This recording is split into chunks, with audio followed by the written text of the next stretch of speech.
দুর্নীতির যে ব্যাপ্তি, উন্নয়নের ব্যাপ্তির পাশাপাশি দুর্নীতির ব্যাপ্তিও কিন্তু বড়। দুর্নীতি ছিল সেই পাকিস্তান আমলেও ছিল, ব্রিটিশ আমলেও ছিল, কম বেশি এই দেশে যে সরকার এসেছে সেই সরকারের আমলেই ছিল।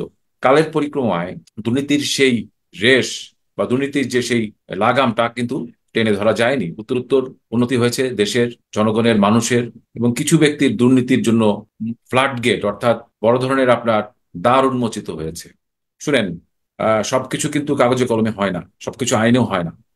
মনস্তত্ত্ব একটা তৈরি করতে হয়, এবং সেই মনস্তত্ত্ব একটা বেষ্টনী তৈরি করে যে দুর্নীতির বিরুদ্ধে সোচ্চার। প্রত্যন্ত অঞ্চলে জনগণের ভিতরে একটা, মনে করেন যে ঢেউ, সেই ঢেউয়ের আপনার ছোবলে অনেক দুর্নীতিপরায়ণ লোকজন কিন্তু একসময় কিন্তু এদেশ থেকে সত্যিকার অর্থেই তারা বিতাড়িত হবে এবং নির্বাসনে যাবে। তো এখানে পলিটিক্যাল একটা সরকার আছে, রাজনৈতিক সরকার আছে। রাজনৈতিক সরকারের যদি সদিচ্ছা না থাকে সেটি কিন্তু বিচার্য। কিন্তু রাজনৈতিক সরকারের সময়ে বাংলাদেশের, আমাদের যেভাবে অর্থনীতির ব্যাপ্তি বেড়েছে, অর্থনীতি ডেভেলপমেন্ট, সমস্ত কিছু কিন্তু একটা অনন্য উচ্চতায় চলে গেছে গত 15 বছরে। এটা তো অনস্বীকার্য। এখানে গণতন্ত্র নিয়ে প্রশ্ন থাকতে পারে, ভোটের রাজনীতি নিয়ে প্রশ্ন থাকতে পারে, ভোটের যে নিয়ম কানুন বা বিধি নিষেধ, ম্যানিপুলেশন, হুম। অভিযোগ, অভিযোগ, বিচ্যুতি ত্রুটি, এসব অনেক কিছু আছে। আলমগীর শিকদার লোটন ভাই একজন তুখোর ছাত্র নেতা ছিলেন, উনি খুব সুন্দর করে উপস্থাপন করেছেন। ওনারা কথা বলবেন এবং আরো বেশি সোচ্চার হবেন, এটি গণতন্ত্রের সুন্দর একটি দিক। এবং একটা কম্পিটিটিভ জায়গায় সরকারকে ঠেলে দেওয়া এবং সরকারকে সবসময় একটা প্রেসারে রাখা, প্রেসার গ্রুপটা সামাজিক এবং রাজনৈতিক ভেরি ইম্পর্টেন্ট, অপরিহার্য গণতন্ত্রের উত্তরায়ণের জন্য এবং উৎকর্ষের জন্য। তো আমি আজকে আমরা আপনি যেহেতু আপনি যে প্রয়োজনীয়তা অনুভব করছেন যে না, জনগণকে সোচ্চার হতে হবে, সরকারকে সেই অনুভব জাগ্রত করবার জন্য সরকার কি আসলে জাগ্রত হচ্ছে? না, আজকে তো এখানে 15 বছর ধরে আপনার ক্ষমতায় আছেন সরকার এখন। এখানে এরপরেও সরকার যেখানে এইখানে মানে এইখানে আহ, হ্যাঁ বলুন।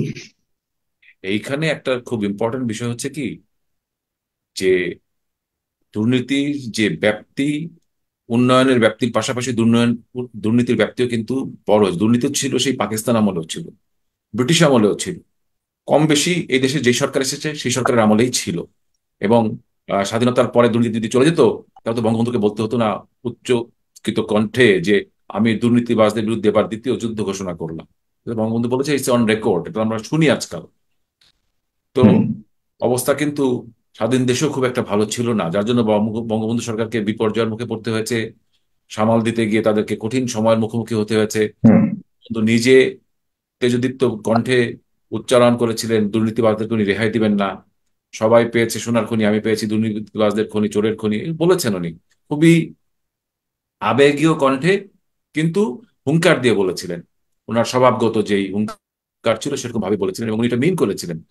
কথা হচ্ছে যে কালের পরিক্রমায় দুর্নীতির সেই রেশ বা দুর্নীতির যে সেই লাগামটা কিন্তু টেনে ধরা যায়নি। উত্তরোত্তর উন্নতি হয়েছে দেশের জনগণের, মানুষের, এবং কিছু ব্যক্তির দুর্নীতির জন্য ফ্লাড গেট অর্থাৎ বড় ধরনের আপনার দ্বার উন্মোচিত হয়েছে।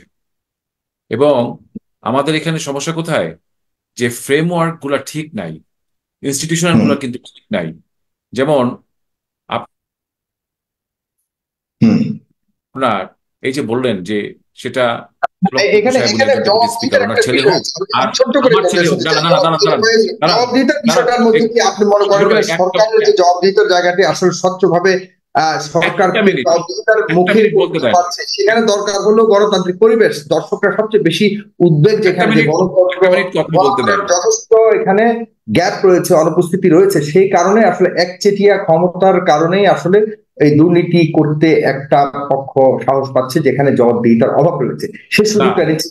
এবং আমি সেখানে গণতন্ত্র যখন ল্যাকিং থাকে, তখন কি আপনি মনে করেন কিনা আসলে গণতান্ত্রিক পরিবেশ তৈরি করতে হলে সব দলের রাজনীতির একটা সুযোগ বা পরিস্থিতি বা পরিবেশ তৈরি করা দরকার? সেই আমি ওই পরিস্থিতি জায়গাটায় আসছি, আমি আছে ওই কিনা জায়গাটায় এটা আসছি একটু চেষ্টা করতেছি, একদম শেষ। আমি ওই জায়গাটায় আসছি। হুম। আমি যেটা বলার চেষ্টা করছিলাম, যে এখানে ডেপুটি স্পিকার সাহেব হোক আর আমার ছেলে হোক বা আপনার সন্তান হোক, নোবডি শুড বি অ্যাবাভ ল। এটি অপরিহার্য একটি বিষয়। এই জায়গাটায় আমরা কিন্তু সামাল দিয়ে উঠতে পারছি না। এখন এখানে একটা কিন্তু সকল রাজনৈতিক যে দলগুলো আছে, বিশেষ করে বাংলাদেশের রাজনৈতিক শক্তি বলতে কিন্তু আওয়ামী লীগ সহ অন্যান্য যারা রাজনৈতিক শক্তি আছে বাংলাদেশের সংসদে এবং সংসদের বাইরে, আমাদের একটা কালচার কিন্তু নাই যে জাতীয় এই বিষয়গুলো নিয়ে কথা বলার বা ডিসকাশন করার বা একটা সমাধানের পথে যাওয়ার জন্য সকলের একটা মত বা যে কিছু সামনের দিকে পেশ করা, কিন্তু সেরকম আমি কিছু আপনাকে বলতে কাজ চাই, কিন্তু আপনি কি আমরা সেই দেখি না কখনো। প্রয়োজনীয়তা অনুভব করেন কালেকটিভ, কিনা? না মানে না, সেই প্রয়োজন অনুভব করি, প্রয়োজন অনুভব 100 বার করি, কিন্তু বলছি যে কালেকটিভ যে এফোর্ট, কারণ কি শুনেন, এখানে যদি যেমন 71-এর যুদ্ধ, যুদ্ধ কি শুধু আওয়ামী লীগের নেতৃত্বে আওয়ামী লীগ একাই করেছে? সকলেই তো করেছে, যার জন্য যুদ্ধটা সফল হয়েছে। এটা জনযুদ্ধে পরিণত হয় একসময় গিয়ে, অর্থাৎ গ্রামের যে এ, মহিলা একদম কৃষক, আপনার হুম, প্রান্তিক লেভেলে, তারাও যুদ্ধে অংশগ্রহণ করেছে নাকি? আপনার স্যুট প্যান্ট টাই পরে যারা ছিল শহরে, হুম, তারা গেছে যুদ্ধ করতে। তো এখন যেই দুর্নীতির কথা বলছি, এটাকে মোকাবেলা করতে হলে এনাদার যুদ্ধ, এনাদার ওয়ার ইজ নিডেড। এবং এটা সকলের জন্য ম্যান্ডেটরি হওয়া উচিত, সেই যুদ্ধে সামিল হওয়া। একটা সামাজিক আন্দোলনের একটা পরিবেশ গড়ে ওঠা উচিত, এবং সেই পরিবেশটা, সেই সামাজিক আন্দোলনটা should not be politically motivated or vested কোনো ইন্টারেস্ট গ্রুপকে সহায়তা করার জন্য অথবা কিন্তু এখানে কারোর প্রতি। পলিটিক্স এর মধ্যেই তো একটা বড় গন্ডগোল রয়েছে, যেটা দর্শকদের কথা সেই বাড়ানোর জন্য। জন্য সেই জন্যই সেই পলিটিক্সে জন্য যখন সেই একটা জন্যই গণতান্ত্রিক সেই জন্য পরিবেশ না আসবে, তখন এরকম দুর্নীতি করবার সুযোগ পাবেই। কারণ হলো পলিটিক্স এর দুর্বলতা নিয়ে, এখানে পলিটিক্স সুযোগ নিয়ে এইখানে দুর্নীতি বাধা দুর্নীতি করবে। সেখানে আপনি কি মনে করেন কিনা যে একটা ব্যালেন্স আসা উচিত? বারবার আমার দর্শকরা যেটা বলতে চায় যে দেশে গণতান্ত্রিক একটা রাজনৈতিক পরিবেশ আসা উচিত, তবে জবাবদিহিতা বাড়বে এবং দুর্নীতিবাজরাও তখন ভয় পাবে দুর্নীতি করতে। সকল ক্ষেত্রেই একটা ব্যালেন্স চলে আসবে। সেই ব্যালেন্স করবার ক্ষেত্রে সরকার বা সব দলের একটা ঐক্যবদ্ধ রাজনৈতিক পরিবেশ তৈরি করবার প্রয়োজনীয়তা আপনি দেখেন কিনা, একদম এক লাইনে প্লিজ।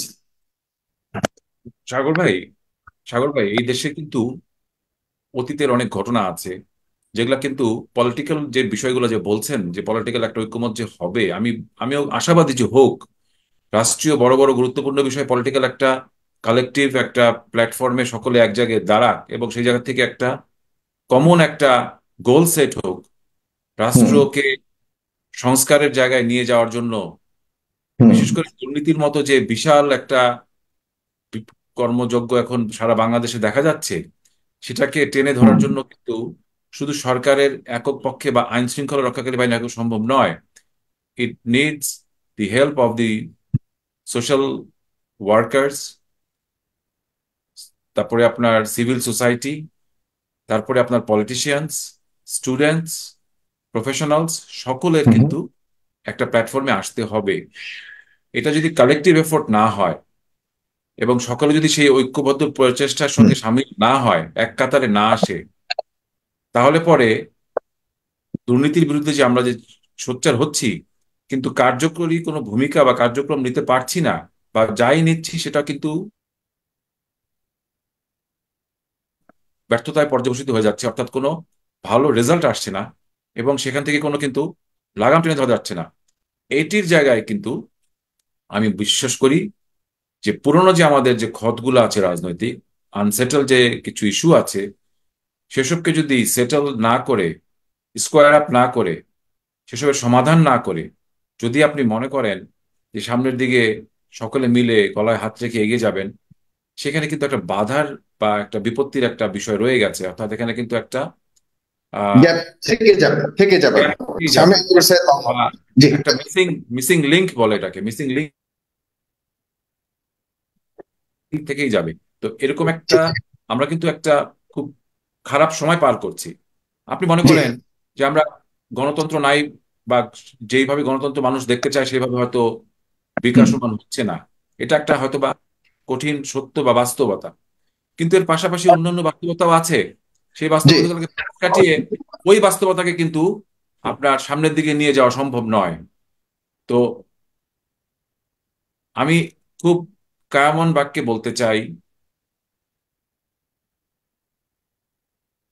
আজকে এখানে দুজন বিজ্ঞ আলোচক আছেন আমাদের সঙ্গে, আমি বিশ্বাস করি যে তারা আমার সঙ্গে একমত হবেন যে আনসেটেলড পলিটিক্যাল ইস্যুস গুলাকে স্কোয়ার আপ না করে, বা বাংলা যদি বলি যে সঠিক পথে না এনে, মীমাংসা না করে, পথকে পিছনে রেখে পুষে রেখে সামনের দিকে আগানোর যে চেষ্টা, এখানে যদি একটা মনে করেন রেভলিউশনও হয় কালকে, একটা যদি মহা যদি একটা আহ মনে করেন যে গণ আন্দোলনও তৈরি হয়, হওয়ার পরে কিন্তু কি হবে, বাকি পথ কে নিয়ে যাবে, কোথায় নিয়ে যাবে, সেটা কিন্তু কেউ বলতে পারে না। যার জন্য এখানে কিন্তু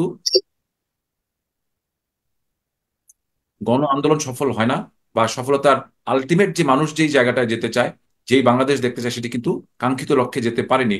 ইতিপূর্বে কয়েকটি গণ আন্দোলন আছে, মনে করেন জি এই যে জি, লুটেন সাহেবদের যে আমি নেতা আমি আমাদের এখানে এখানে মানে লং স্ট্রি শর্ট যদি বলতে চাই, আপনি বলতে চাচ্ছেন যে আওয়ামী লীগ এরশাদ বিএনপি সাহেবকে, বা অন্যান্য দলের মাঝে যে রাজনৈতিক বিভক্তিটা রয়েছে সেটা যতদিন পর্যন্ত সমাধান না হবে ততদিন পর্যন্ত আসলে এই এত দুর্নীতির যে ছেয়ে যাচ্ছে এতেও একত্রিত হয়ে লাভ নেই। আগে ওইটা সমাধান হতে হবে, পরে এটা সমাধান হবে।